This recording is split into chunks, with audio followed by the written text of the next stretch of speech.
And welcome back to Bay Sunday. Please welcome our next guest, Petrie Hawkins-Byrd. Mr. Byrd, good to have you with us. Thanks for having me. So you're known as a co-star of Judge Judy. Tell us how that all happened. Wow. Man, it's about 30 years ago. I was an officer, court officer in New York City Family Court, where I met at the time my future boss, Judge Judy Scheindlin. Right.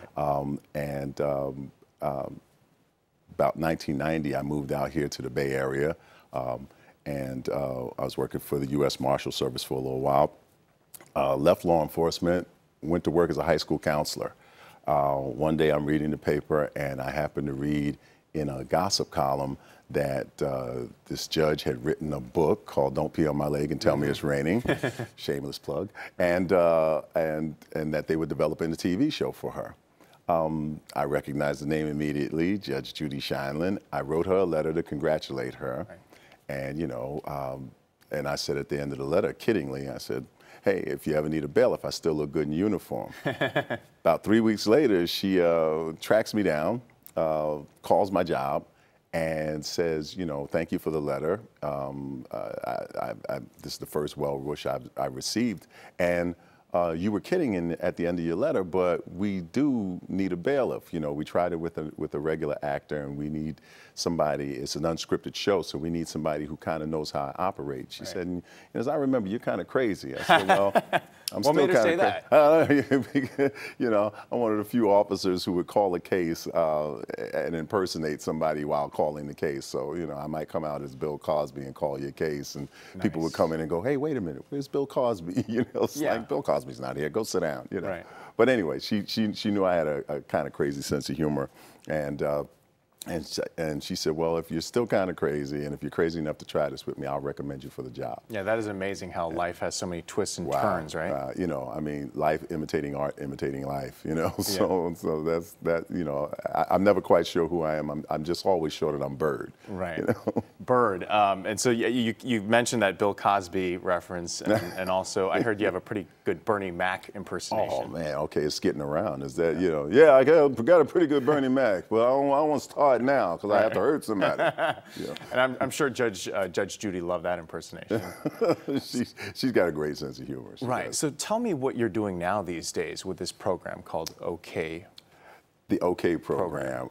The OK program is a black male mentorship program that was started about 25 years ago by a deputy sheriff up in Sacramento by the name of Donald Norcross, who is our founder and the CEO of the program.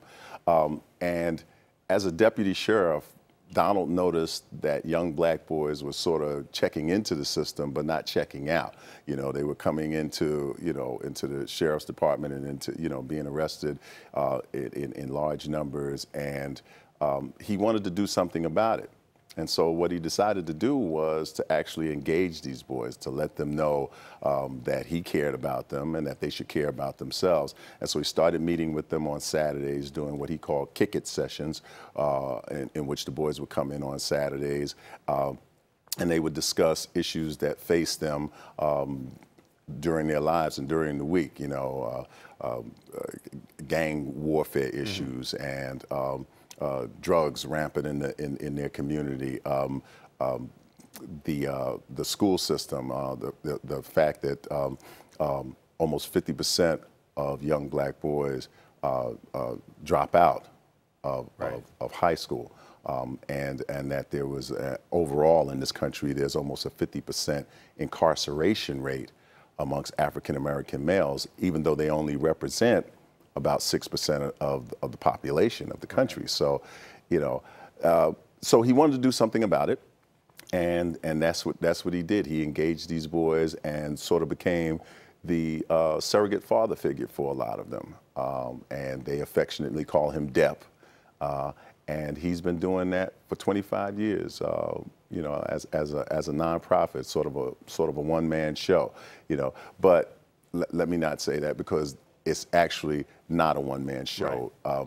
He had other men in the community come alongside him, and eventually he deemed them as teammates. Right. And so those men from all aspects of the community, from the educational part of the community, from the spiritual part of the community, the churches and the mosques and community activists and businessmen would come together, and they would support him in his effort to be a mentor to these boys.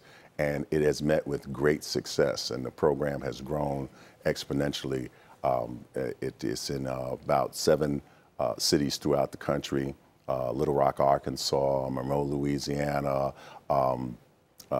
just started one in New Orleans. We're in Kansas City, Missouri, and Kansas City, Kansas, and right here in Oakland, which is you know, what I'm sort of here to talk about. And Petri, it started off with something very small, has become something a lot bigger. We're going to talk a lot more about that and your involvement when we come back after this quick break.